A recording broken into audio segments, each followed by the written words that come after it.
Selamat pagi, salam sejahtera dalam kasih Tuhan. Kemurahan dan kebaikan Tuhan kiranya selalu menyertai kita. Mari kita berdoa.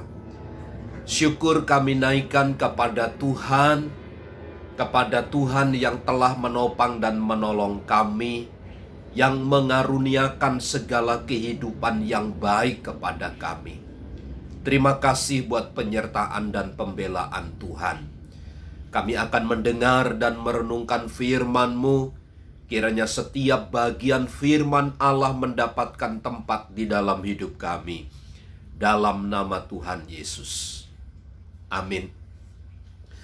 Amsal pasal 11 ayat yang ke-15. Sangat malanglah orang yang menanggung orang lain, tetapi siapa membenci pertanggungan, amanlah ia. Salah satu kepercayaan dari Tuhan adalah materi atau keuangan. Materi itu dipercayakan kepada kita, kita ini hanya sebagai pengelola saja. Kita ini bukan pemilik. Kita ini bukan pemilik sehingga kita bisa mengaturnya. Sebab harta benda yang dipercayakan kepada kita, kita harus pertanggungjawabkan kepada Sang Pemberi, yaitu Tuhan. Karenanya kita tidak boleh serampangan, kita tidak boleh gegabah, kita tidak boleh semena-mena mempergunakan harta benda hanya berdasarkan pertimbangan-pertimbangan sesaat.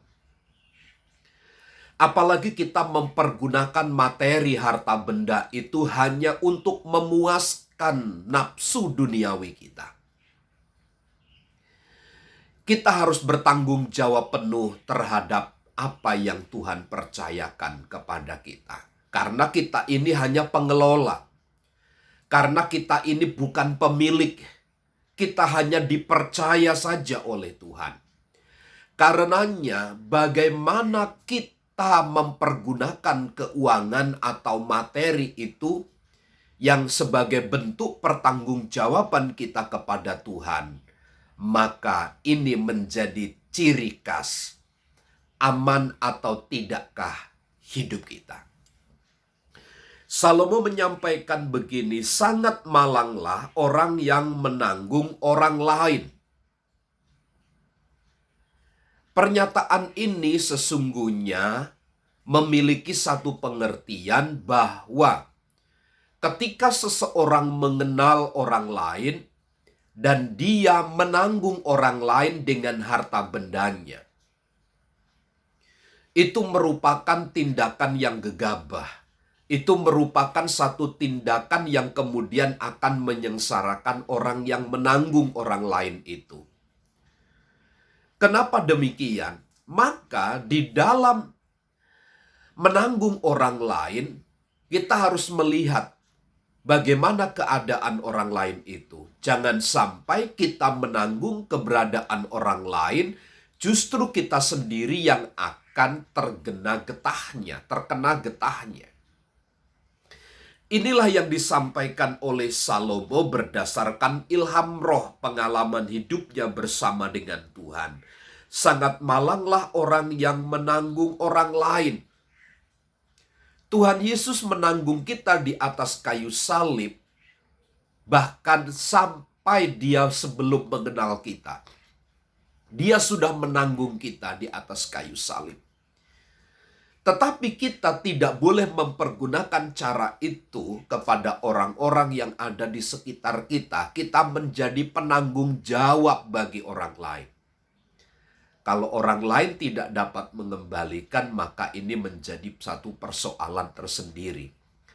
Tetapi beda bagi orang yang dewasa memang rohaninya, yang telah mengerti dengan baik prinsip-prinsip firman Allah, yang imannya begitu kuat, yang imannya begitu yakin di dalam Tuhan. Tentu Tuhan akan menolong.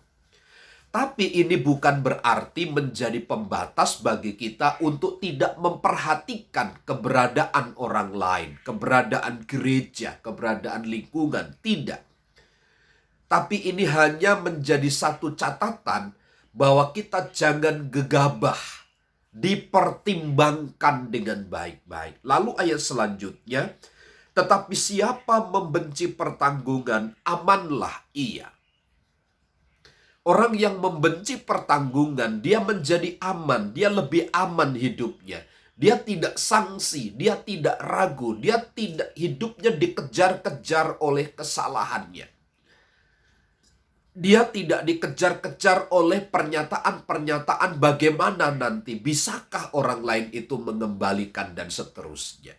Tapi sekali lagi, bagi kita yang mengenal Tuhan dengan baik, yang mempercayai dengan Tuhan dengan baik, maka hidup kita pun akan sejahtera meskipun kita menanggung keberadaan orang lain. Kedewasaanlah di sini yang dapat diungkapkan oleh pernyataan pemazmur. Menurut saya, orang-orang yang menanggung orang lain adalah orang-orang yang merespon kebenaran dengan baik, orang yang mengenal Tuhan dengan baik. Meskipun dirugikan, dia akan tetap melakukan demi kebaikan dan kemuliaan nama Tuhan. Tuhan Yesus